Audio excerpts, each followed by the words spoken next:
All the skills we've talked about in the previous videos have to do with a new style of organization. In recent years, there have been numerous publications about new organizations and the positive aspects.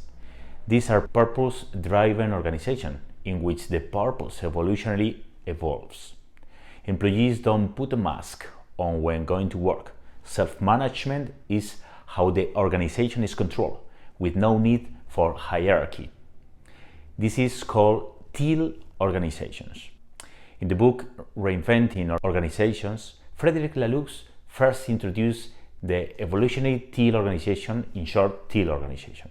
Laloux distinguishes different types of organizations. With each shift of society to another worldview, a radically new type of organization was created.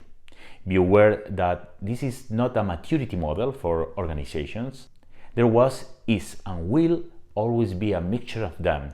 The mixture reflects the current society, with the dominant organizational type reflecting the dominant power structure.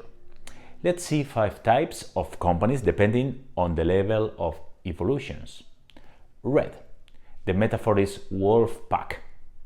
Red has its time before the Middle Ages, when power and fear were the key to rule, as it still is within organizations like the mafia or street gangs. Those organizations are characteristic through constant exercise of power by the chief over his troops. The organization is controlled by fear. Amber. The metaphor is army. Red is followed by amber, with the Catholic Church as the dominant factor in society, but also reflect military, most government agency and public school systems. Top-down, command and control systems with format roles and estables processes are predominant. The future is a repetition of the past. Orange. The metaphor is machine. Orange views the organization like a machine and had its maximum at the peak of the Industrial Revolution. It is visible in most multinational companies today. The focus is on profit and growth. Innovation is there to beat the competition. Manage through command and control on what to do, using management by objectives. Green. The metaphor is family. Orange is currently getting substituted by green, where organizations are seen more like a family and can be found in culture-driven organizations. The focus is on culture and empowerment to achieve extraordinary employee motivation, but within the classic pyramid structure. Teal. The metaphor is living system. These are purpose-driven organizations in which the purpose evolutionarily evolves.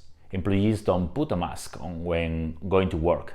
Self-management is how the organization is controlled, with no need for hierarchy or consensus. In a community or city, everyone is partly responsible for contributing to its success. For a few are responsible for the whole. You can do what you want, as long as you allow the community to benefit from your work. It is time to start promoting values, ideas, and business models originating in another conscious level of a wider scale. Teal is a term describing a new level of consciousness and so-called free individual. If someone achieves that level, it means that their worldview is open, tolerant, and expects partnership and work-life balance from the work and the company he works for. The person wants to work in order to develop himself and his passions.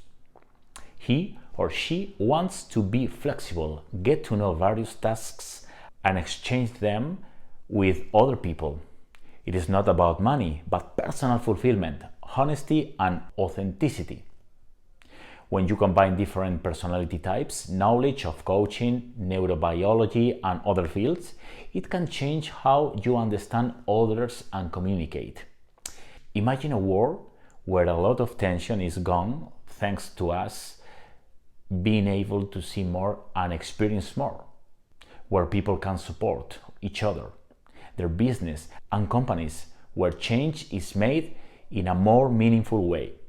In general, in a teal company, a manager stops being a boss and starts being a partner for meaningful conversations, a true servant leader, an enabler.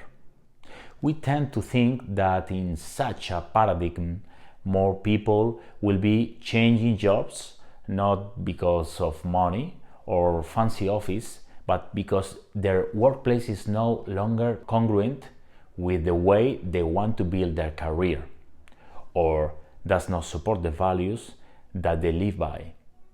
Moreover, this will fundamentally change how we work together and will require a more mature and self-conscious and integrated leadership.